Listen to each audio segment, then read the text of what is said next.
बिहार में अब चुनावी अभियान की शुरुआत कर रही है बीजेपी। हालांकि कोरोना की वजह से चुनावी अभियान का आगाज कुछ अलग तरीके से किया जा रहा है।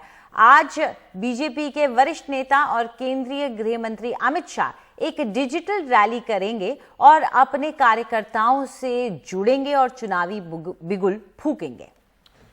और मुख्यमंत्री नीतीश कुमार भी वीडियो कॉन्फ्रेंसिंग के जरिए अलग अलग पोलिंग बूथ कार्यकर्ताओं से बात करेंगे। आरजेडी इसके खिलाफ थाली बजाकर विरोध दर्ज करेगी और इसको गरीब अधिकार दिवस का उन्होंने नाम दिया है। हमारे साथ मनीष कुमार, हमारे वरिष्ठ सहयोगी, जुड़ रहे हैं इस पर ज्यादा जानकारी के साथ। Manish, 72,000 booth, 72,000 LED screen, 2 lakh से ज्यादा श्रोताओं की बात कही जा रही है।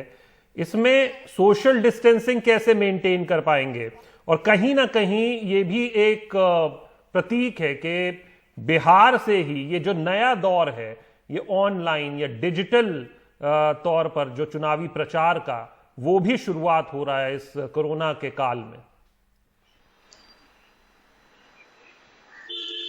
निश्चित रूप से इस कोरोना के काल में यह भी सच्चाई है शशांक की बिहार की में अगर आप टेस्टिंग की तुलना बगल के पश्चिम बंगाल और उत्तर प्रदेश से करेंगे तो ये काफी कम है। उन राज्यों का 30 से 40% जांच भी यहाँ नहीं हो रहा है और ये एक बड़ा कारण बताया जा रहा है कि बिहार में टेस्टिंग को इसलिए लो रखा जा रहा है क्योंकि यहाँ पर जो सत्तारूढ़ दल हैं, भाजपा हो या जनता दल यूनाइटेड हो, वो ये चाहते हैं कि स्थिति इतनी सामान्य दिखनी चाहिए कि चुनाव नियत समय पर हो, जिससे कि बिहार में राष्ट्रपति शासन लगाने की जरूरत ना पड़े।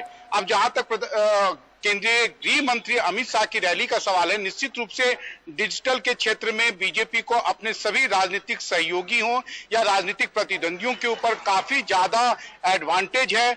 और आज जो है एक तरह से आप कह सकते हैं कि वार्म अप एक्सरसाइज है, क्योंकि बीजेपी ने सभी विधायकों को अपने क्षेत्र में 50-50 बड़े मॉनिटर लगाने के लिए निर्देश दिए हैं। हालांकि वो 50 लगा पाए अगर, लेकिन वो अगर 20 भी लगा देते हैं तो उनके लिए काफी बड़ी एक तरह से सफलता होगी।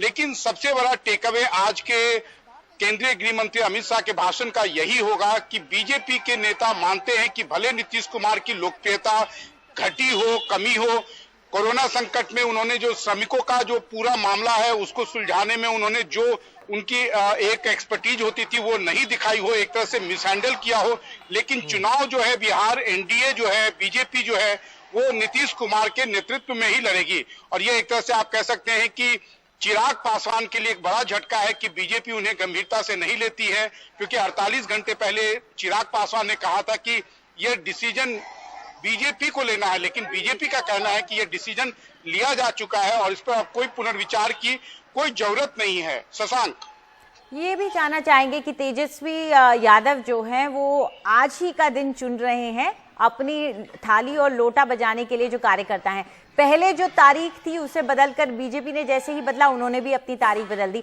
तो क्या आप क्या मानते हैं, तेजस्वी यादव इस दौरान एक विपक्ष के तौर पर जो मुद्दे रहे हैं उनको उठा पाए हैं, या ये मौका भी चुनाव की शुरुआत में उतनी सही तरीके से उसका इस्तेमाल नहीं कर पाए?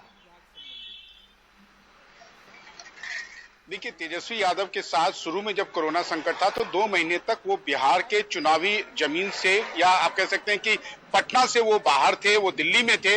बाद में आए तो उन्होंने अपनी सक्रियता दिखाई, लेकिन अगर आप कहेंगे कि इस सक्रियता का राजनीतिक रूप से या चुनाव के ऊपर कितना असर पड़ता है, तो चुनावी जो अंकगणित है अंजलि, वो इस बात की ओर इशारा करती है कि बिहार में अगर एनडीए एकजुट है, बीजेपी, जनता दल यूनाइटेड और रामविलास पासवान अगर एकजुट रहते हैं तो ये मामला पूरा एक तरफा हो जाता है। मैं आपको इसका 2 छोटा सा उदाहरण देता हूं। 2010 में जब जनता दल यूनाइटेड और बीजेपी एक साथ थी और रामविलास पासवान लालू यादव के साथ थे, तब एनडीए को 206 सीटें मिली थी। जब पासवान उनके साथ आ गए तो बिहार में 40 में से 39 सीटें वो जीतने में कामयाब रहे थे, जो एक तरह का रिकॉर्ड है। तो बिहार का जो चुनावी अंकगणित है वो यही बताता है कि जिधर भी नीतीश कुमार रहेंगे उसी का पलड़ा भारी रहेगा। अंजलि।